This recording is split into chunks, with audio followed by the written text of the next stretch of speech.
All right, YouTube, how you doing? Welcome back to the channel. Happy Saturday to everyone out there. It's August 5th. We have a full MLB slate to jump into today. We're gonna go through each and every game. I'm gonna give you my lean or leans on the games, but as always, my final plays, those will be in the pinned comment. Coming off a nice little sweeping of a night, 3-0. The Rays, the Mariners, they cash their money lines, and the Diamondbacks and Twins keep it under 8.5 in this one. Now, be completely honest, I'm not going to celebrate too much because you know the whole rant and spiel I gave a couple days ago about when we had a really bad night, right? So I don't want to get too high. You can never get too high, and you can never get too low when it comes to staying the course when you're sports betting. But we'll take a 3-0 night for sure. We will sweep it up. We'll take that any day of the week, obviously, guys. And also, our ride of the day comes through as well. So shout out to Pick 217 here. We can celebrate this one. Pumping some crowd noise here. Shohei Ohtani over 0.5 walks. He walks once, and we get the plus 120. Ka-ching. All right, guys, so our ride of the day, also, it's a good night all around. Like I said, we have a full MLB slate to get into today. Before we do that, hit that subscribe button, hit that like button. Then we also have our football survivor pool live right now. I have a link in the pinned comment, guys, the pinned comment, so you guys can join that. If you do need to do a password, that link should already put the password in there, but if you do need a password, it is GBS23, okay? But that is a survivor pool, a double elimination, meaning you can lose once and you're still in, you're still alive, but it's free to enter, completely free to enter. All you gotta do is sign up on the link, obviously, and I'm giving away $100 to the winner at the end of the NFL season. So go join the survivor pool, guys. I think it'll be fun. I think we'll keep up to date on it and talk about it as we go through with our football content for the year, but make sure to go sign up, guys. That link is in the pinned comment. And game number one here, we are looking at Houston taking on the New York Yankees here. Yesterday, Houston bounces back with a win, 7-3 over the Yankees here. Severino just really can't find his good stuff. But on the mound today for the Yankees is Nestor Cortez, who I don't want to say he's been bad as of late. He's been inconsistent, but he's had some good starts in there. He's going up against Justin Verlander, who one,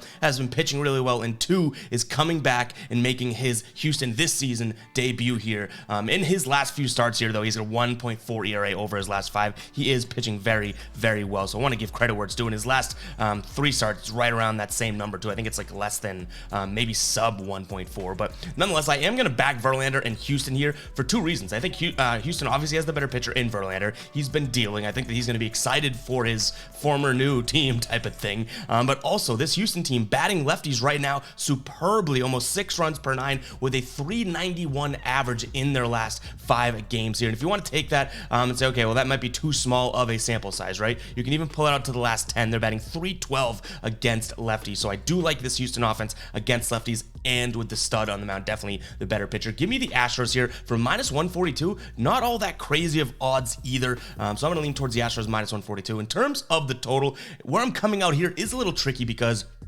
I think Houston's going to score a lot of runs. But I think Verlander is going to keep the Mets offense down. So I'm like, all right, how down? And then also how many runs? So I do slightly lean towards the under because Houston can go out there and score, 5 runs and win this game 5-3, 5-2 type of thing, kind of a dominant fashion. So I'm going to lean towards the under. But again, like I said, I could see Houston wanting to do what they did yesterday, to score 7 runs. And if you have a total of 8.5 and one team scores 7, I hate to break it to you, it's going to be tough to cash. So it's a slight lean towards the under here. All right, next up, we have the Tigers taking on Tampa Bay. This is one of our wins from yesterday. We had the Tampa Bay for minus, pretty good odds. I actually forget what the exact odds were, but they won 8-0. And today we have a similar spot. Now, you guys know I'm a believer, and I think this Rays team is back. Not necessarily back to where they were, but they're back to winning games here. They've won 3 of their last, or won 4 of their last 5 games, right? They've won 6 of their last 7, or 5 of the last 7, excuse me. So I do think that this is obviously a team that's getting better and better. And the fact that we're getting minus 145 again here on the odds against the Tigers, I don't really know what to make of it because it feels like a trap, but we pulled the trigger in what we felt like was a trap last game, right? Still cashed. And now they have Aaron Savali, who's also making his debut here for the Rays, and he's been pitching very well. He's coming off a shutout start against the White Sox, 6 innings pitched, 3 hits, 0 earned runs, and a couple walks there. And I think he was like 13 pitches per inning, pretty good. He is like a small pitch per inning guy too, so you like that he does have the chance to kind of give you more. I think his average on the season, like 6 innings pitched, so totally fine, but he definitely isn't a guy that, can get in there, and he's going to probably give you a minimum 5 innings, which is good. You do trust the data on the pitcher. Going up against Tariq Screwball here for Detroit, who, is kind of like a hit or miss, an entirely hit or miss type pitcher, and we really haven't seen much out of him obviously this season. So I'm gonna back the team that I think is way better. Again, like if I'm missing something in this game like yesterday, let me know in the comments, because based on what I'm looking at, based on the data I'm looking at, I think that this should be a Tampa Bay team that's like minus 160 or something. We're getting them at minus 145 this morning. I think that that's a can't miss opportunity here with Aaron Savale, who I've talked about on the channel. I liked him in Cleveland. I think he's gonna fit right in with this Tampa Bay roster and pitching rotation. So give me them on the money line here. In terms of the total 8 runs here, I think that they're gonna, the Tampa Bay, like I keep saying, I feel like a broken record being like, they're back. I don't know if they're fully back, but 8 runs scored. I think, you know, obviously they had a low scoring game when they lost to New York, but before that it was like 5 runs, 6 runs, 8 runs. Like they're scoring more runs as of late compared to what they were doing about a month ago. So I'm going to take the over 8 runs here, just to look, just on the fact that I do think that obviously you have a Tampa Bay team that is starting to heat up again, and that is a number that you're not going to get once they're fully back. So a little bit of value there, but main lean is definitely going to be Tampa Bay on the money line. All right, we got the Cubs taking on Atlanta. Yesterday, Atlanta comes into town and wins 8-0. This was a Cubs team that was, you know, pretty much on fire too, scoring a lot of runs, beating teams by a million, and Atlanta says, hey, let me remind you who is most likely the best team in the league right now, and Atlanta takes an 8-0 win. On the mound for the Braves today is Bryce Elder, who honestly has had a couple rough starts in there, but he's starting to get back to what he was doing earlier in the season. His last 2 starts have been good, both against Milwaukee. And then on the mound for the Cubs is Assad. We haven't seen much from him this season. Does have 1 start, only pitched a few innings there, 2 earned runs over 3 with a few hits. I think that this minus 148 is a tough price tag for the Braves, but based on what we saw yesterday, and they have the better pitcher today, I do think that I'd take a peek at Elder and the Braves today for minus 148 over on DraftKings being the best value right now. They're still batting righties better. Both these pitchers are righties. Braves bat righties better than the Cubs. Not in their last like few games, but again, we got to kind of look at this and say what were outliers. The Cubs are red hot, had a million runs scored against some right-handers there, right? So I want to look at it from kind of the biggest perspective we can, which would be the season at this point. But nonetheless, yeah, Braves minus 148 is going to be my lean. If that gets to minus 150 by the time we go to place it, I'd probably stick away from it. And then we have a total of 10 runs. Now, I don't think the Cubs go out there and score 0 runs again, because that was crazy. 8.5 total yesterday. It cashes the under. The Braves had 8 runs. Cubs had nothing. So I do think the Cubs contribute today, but I don't necessarily know if the Braves go out there and drop an 8 spot, even though they are obviously well capable and one of the best offenses out there, if not, you know, arguably the best. So I do think that this is kind of a tough spot to take an under 10, but I am going to lean in that direction. I think that this is going to be a little bit more of a game in which, you know, we see maybe a 6-3 type game, or even a 6-4 with push potential there. I just don't see the Braves scoring 8 runs, and if they do, then this was probably shot dead, right? So nonetheless, still lean slightly towards the under. All right, now I told you I wouldn't celebrate the sweep last night, but I'll let you guys celebrate the sweep and check out the Fade Me store, guys. And by celebrating, what I mean by that is you can use code SWEEP25 to take 25% off your order. Sweep 25, guys. I'm rocking one of the new shirts right now. It is getting ready for the football season. We got the Fade Me football shirt here. This thing is clean. I mean, I've just loved this brand and how much work we're putting into it, guys. We take it from the bottom. Now we're here. Go check it out, guys. Use Sweep 25 to save 25% off your order today only. Thank you guys so much for the support. Those that and I should say the handful of you guys, right, that have bought the Fade Me gear so far. I get so excited when I see those orders come through, because this is, again, something that we started from the ground floor, and we're bringing it up. It's in its infancy right now. Obviously, we've talked about Fade Me, had Fade Me merch before, but this is now a legit Fade Me store, guys. So make sure to go check it out. If you mess with the brand, if you mess with me and you support what we're doing here, go support and check out the store and pick up a shirt for 25% off today. Like I said, I'm not going to celebrate the sweep. I'm not going to celebrate the sweep, but you guys can. Go ahead and check out the store, guys. Let's get back to the slate. All right, we have Texas taking on the Marlins here. Texas gets the 6-2 win yesterday. Another team that may be back, right? 4 wins in a row from them. They sweep the White Sox. They come here, take on Miami, or I think they're home, but, you know, or they are home, but taking on Miami. 4 wins in a row. John Gray on the mound for them today. He's had a decent year thus far. On the season, we're looking at John Gray's ERA sitting at about 3.66 with a 1.2 whip. Not a crazy good year, but nonetheless, going up against Soriano here is most likely only going to give you a couple innings, but for what it's worth, he's got a 1.98 ERA with a 1.1 whip, so he's been pitching well. But again, it's going to come down to the bullpen in this game, especially for the Marlins here, and that bullpen has been iffy in their last 3, decent on the season, and the available bullpen today sitting at 3.34 ERA, but that 5.02 for their last 3 is a little worrisome. But we have a Texas team that their bullpen has kind of struggled all year long, and definitely as of late too. So I do think that this could be a spot where you look at this Marlins team and say, hey, they can keep it close. So maybe Marlins on the run line is going to be my lean. I'm not all that confident in it. I just look at Texas and say, okay, well, from -185, -190, I'm not really going to consider them today. So maybe it's a Marlins spot. If you do trust the Marlins for whatever reason, they haven't been playing all that great, but if you do trust them to win this game, you're getting +160 odds, which ain't half bad. So I do think that this is a spot in which we could see a low amount of runs being scored. Just 6-2 yesterday. Texas's offense is back in a sense, but they're not back in terms of being able to go off and score, double-digit runs. So I do think that this is a safe under, but it's a slight lean. Everything on this game is a slight lean. You can tell by my voice. So I'm not necessarily convincing or giving any sort of advice here, because I don't think anything in this game becomes a final play, and that's just me being transparent. This damn Reds team killing our parlay yesterday, unfortunately here, but Cincinnati losing yesterday by a score of 6-3. Washington now has won 3 of their last 4. They've won 4 of their last 6 here. You gotta give credit where it's due, because they are massive underdogs in a lot of these games. Yesterday being a similar situation, +170-ish across sportsbooks, and today they're even bigger underdogs. So obviously the Reds probably bounce back and win this game, but I'm not considering betting them on the money line. -225 for a team that did just kind of get embarrassingly beat yesterday. Andrew Abbott's on the mound. Yes, he's been pitching well, but not his last start. Against the Cubs, he only pitched 3 1/3, 5 struck out, which you'd be like, oh, that's nice, right? Not so much, 4 earned runs. So I don't necessarily think that this is like a lock for Cincinnati, but I'm not going to consider Washington 2 games in a row here. So if you want to throw it into some sort of a parlay or something like that, I lean towards the Reds, but not really anything that I'm feeling strongly about. I do like the under 10.5 here. So you do have 2 pitchers that, Joan Adon's on the mound for Washington. We haven't seen in quite some time, but in terms of what we have seen out of him, he's not necessarily going to get rocked. But again, I say that out loud. I'm like, okay, the only reason I even know who this guy is based on, I guess, reputation, but not really eye test type of thing. So using Abbott as the example here, if I get this back on the tracks, he's not a guy that's going to get rocked all that much. He'll let up some big hits, but he's going to keep those hit numbers down and those guys off the bases. So I lean towards the under 10.5 ever so slightly here. But again, not to give you 2 games in a row where I don't have much juice going or any energy in these games. I just really don't. Keeping it a buck with you guys. Don't love either of these 2 games that we've just talked about.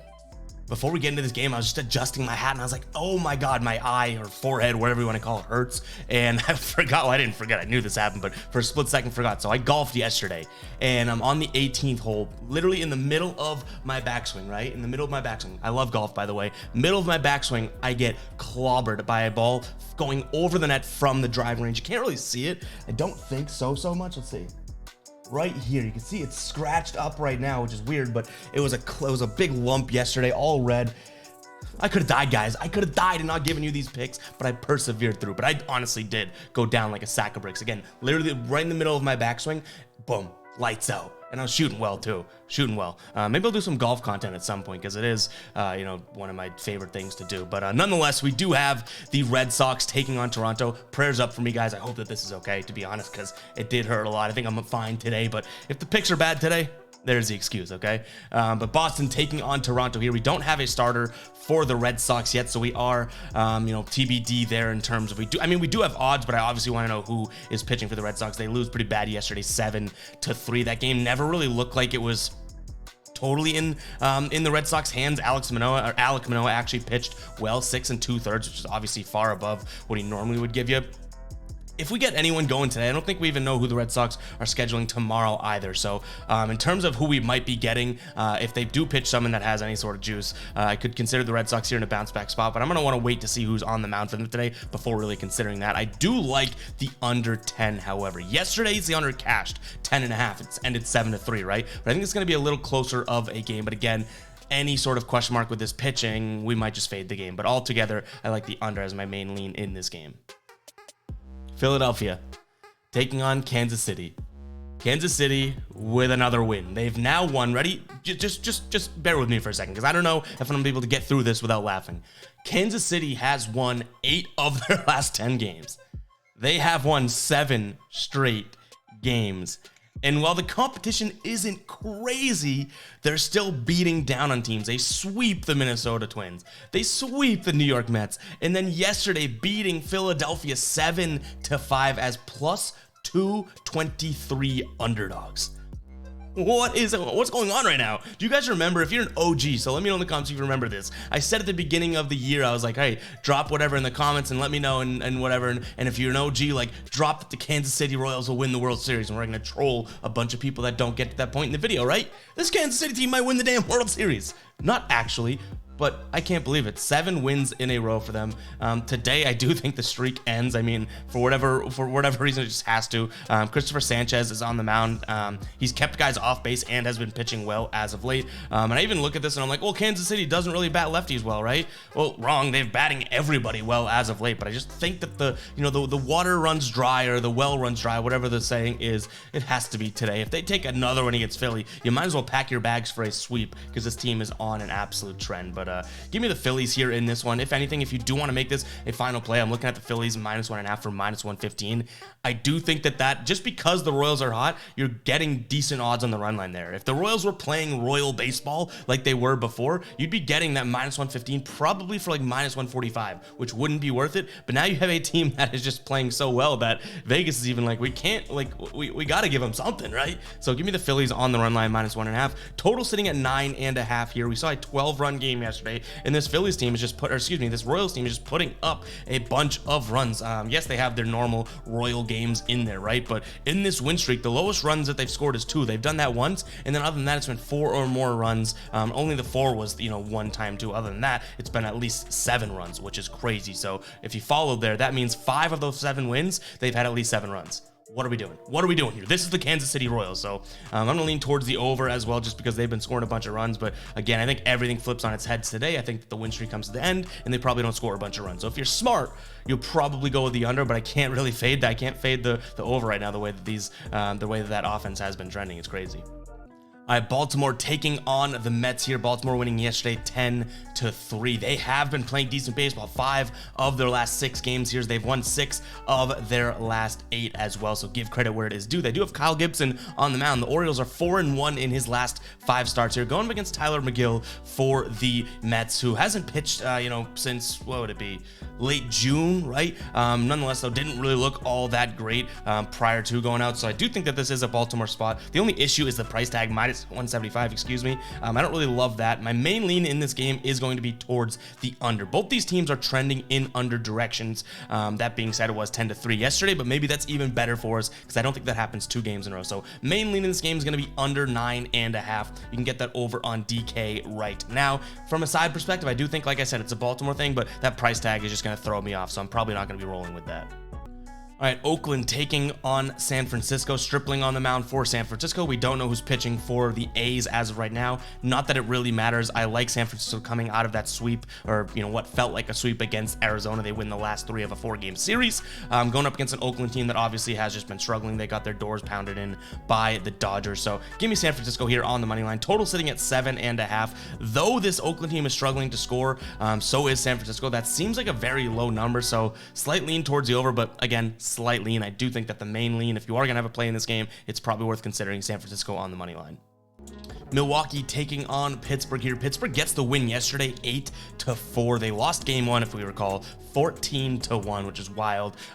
Corbin Burns on the mound for Milwaukee today. He has been pitching very well, for what it's worth. His last 3 games, he's got a 1.8 ERA and a 0.7 whip. So, I mean, you got to give credit where it's due there. I'm going to back him today. -245 is a big old price tag, but I don't hit Milwaukee on the run line. We saw what they can do in game number 1, and I don't think Pittsburgh plays that well in 2 games in a row here. I will say I want to give sort of the context. You guys can make your own educated decisions. Milwaukee doesn't bat lefties very well. Not well whatsoever. Actually, in their last 5, batting .211. On the season, batting .229. So they do not bat lefties very well. So take that what you will. But I am backing the pitcher today, not necessarily the offense. So by doing so, we're also seeing a total here at 8.5. I like the under. I think that this is a game that we've seen 2 pretty big scoring games so far in this series. I think we finally see sort of like a 5-2, 4-3, which would kill the 1.5 if we were to lean that way. But 5-2 type game where it does does stay under. So maybe a 4-2 game, right? Like a low scoring game type of thing. So give me the under as well as Brewers here, but you got to look at the Brewers on the money line if you are going to consider them, because that minus 250 is way too much of a price tag.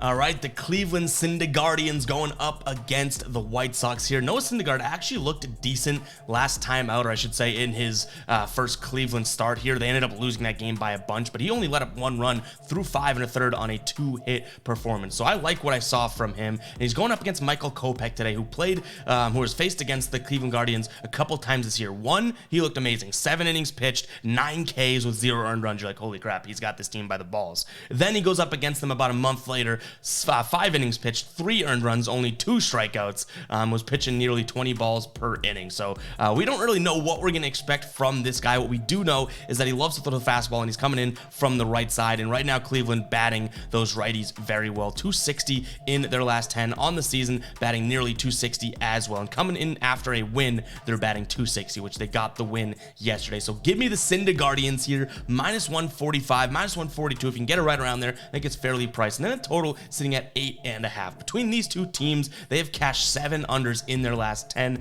Give me the under again. If Michael Kopech goes and gets banged around, then fine, this is going to be in jeopardy. But I do think that this is a spot in which we could see a game much like yesterday, 4-2, right?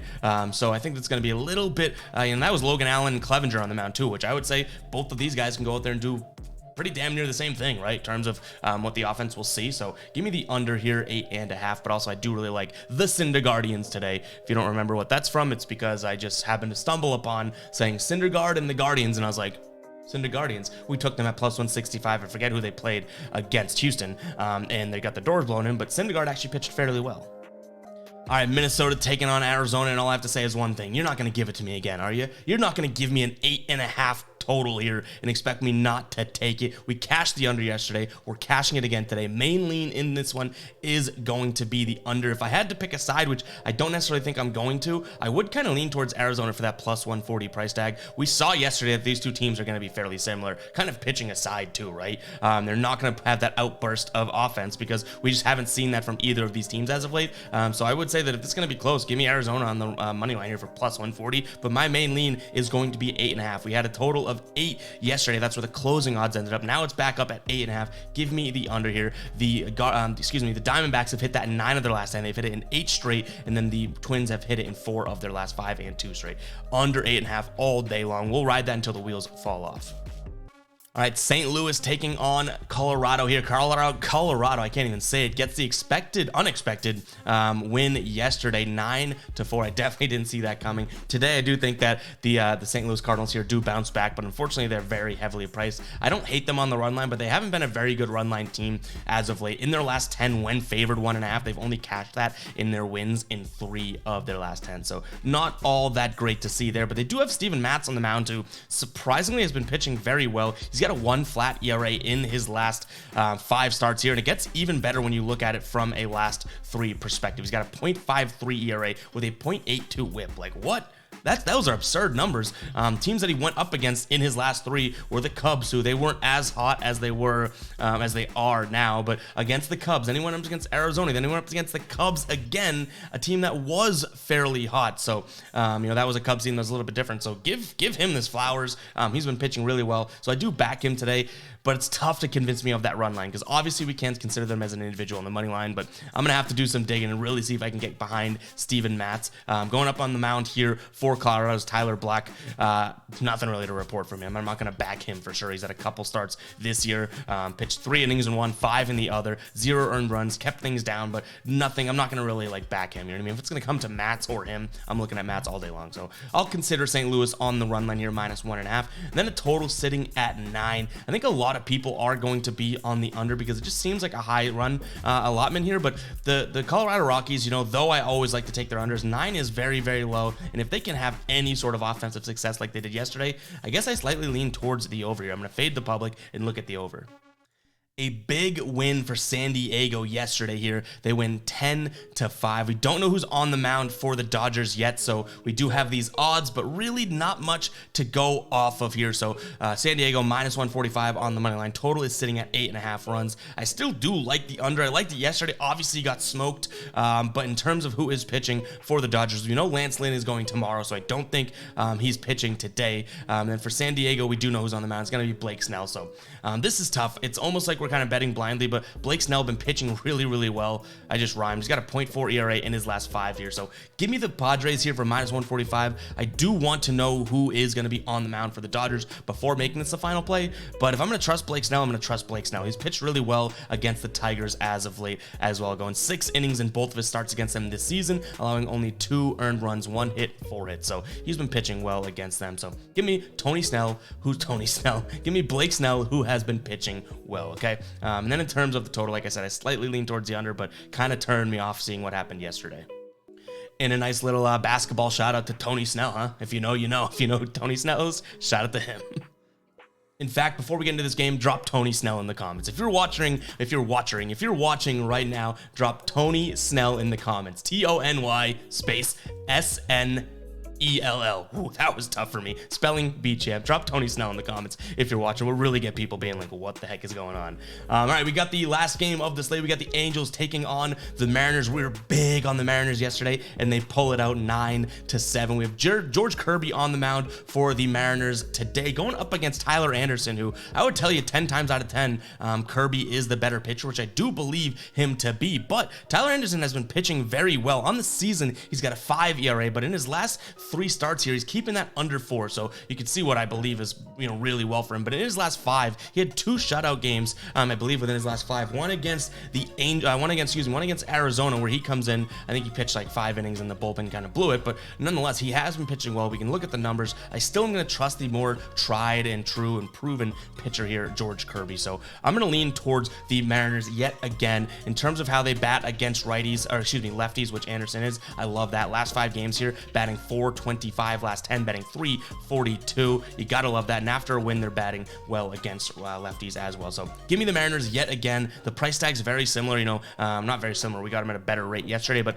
-140. I get it with them winning yesterday and having the better pitcher on the rock, and honestly the better offense as of late. So I like that spot. In terms of what we're looking at for a total, we do have a total sitting at 9. Yesterday was 9-7. I think Tyler Anderson's going to pitch better than kind of what we saw from Dietmers yesterday. I think that Luis Castillo kind of did his job, but hopefully Kirby even has a better day today because we want this Mariners team to dominate. So I'm going to take the under 9 in this spot. I think it's going to be, the pitchers having a little bit more say in what happens than we saw yesterday. Guys, that is going to wrap it up for today's video. Hope you guys did enjoy. If you did, hit that like button, hit that subscribe button, and go cop some merch. Guys, it's the best way to support, and that is how you prove that you are an OG. Copping some merch. You can send me a picture, anything like that, guys. Again, sweep 25, saving 25% off your order just for today only. But we'll catch you guys in the next one. All right, peace out.